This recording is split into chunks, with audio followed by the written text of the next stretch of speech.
Hi, this is Nayli Bingham from PicGlass.com. Today's article is how to use LinkedIn to network in the fashion industry. But before we get started, I just want to let you know that this is actually the fourth installment in a series. I couldn't put everything that you possibly could know about the networking in the fashion industry in just one article. So I did the next best thing. I created a 5-part fashionable networking blog series. To read all of the articles, just go to the bottom of this page right now and you can see all the links to get to the other articles in this series. I also threw in a freebie. I created a free 6-day email course on how to network in the fashion industry so you can get started today building your network from scratch. So let's dive in. How to use LinkedIn to network in the fashion industry. So if you aren't already on LinkedIn, you should be. LinkedIn is by far the most powerful tool you can use to advance your fashion career and market your skills. That's because the first impressions have gone digital. So LinkedIn is the #1 resource companies are using today to find hot new talent in the fashion industry. It is also the second place people are researching you before they reach out to you to connect.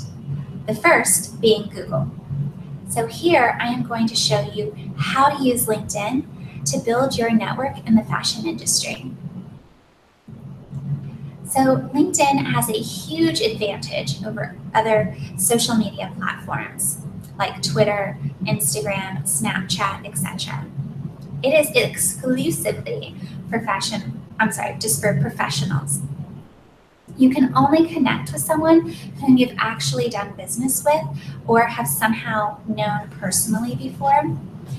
And it is a living, breathing example of your body of work. It has your personal bio. It has hopefully an updated resume. Most importantly, this is where your friends and colleagues and clients can vouch for you and your work.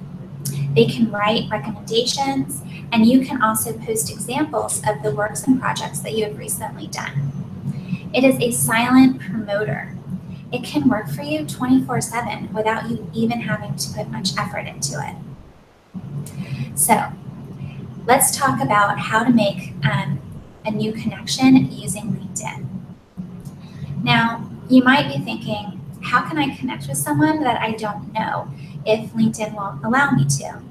That's exactly what I'm going to teach you how to do right now. So follow these 5 steps. The first one is to become a high-level social networker. What that means is before you start to reach out to anyone to network with them, you need to first make yourself an attractive person worth connecting with. To do this, you need to become what I call a high-level social networker. And that means you have a completed and updated profile, you are actively engaged online. When you start to seek out new connections, you will need to target the same types of people. Some examples of high-level social networkers that you might want to connect with would be recruiters, hiring managers, potential collaboration partners, fashion influencers, bloggers, and other industry professionals, and of course, the media. Also, number 2 is always send a personal note. When you are reaching out to someone for the first time on LinkedIn, your first impression is that invitation to connect. So do not use the generic connection request that LinkedIn provides that just says, "Hi, I would like to connect with you." This is extremely impersonal and will likely get your request in the trash folder. So this is your opportunity to actually intrigue the person that you are reaching out to and tell them a little bit about yourself and explain why you want to connect. Number 3 is ask for an introduction. Now, because LinkedIn does not allow you to connect with someone that you have not already worked with or know personally, it has what they call these circles. Once you are connected with your immediate circle, your direct connections, then you can see who your connections are connected with. And you'll see a little number 2 next to their name. That means they are a second circle from you. So LinkedIn does allow you to connect with anyone that you are directly connected with, as well as anyone that's in a second circle.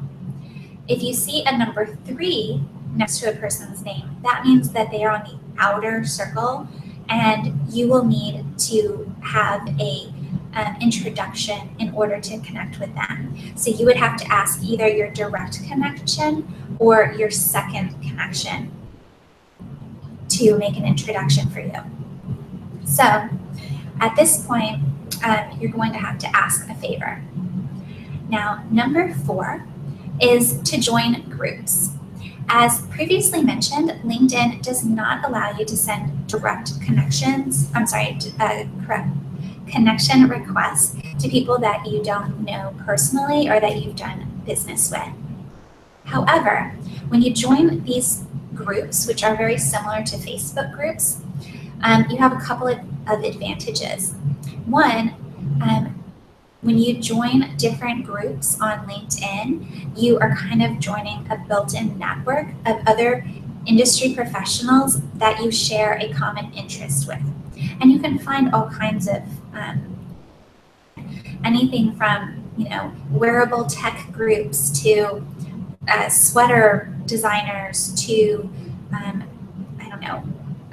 denim experts or sourcing, all kinds of different groups.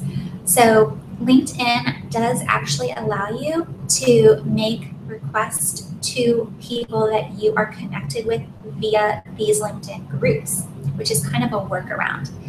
So that is your other way of making introductions. And number 5 is engagement.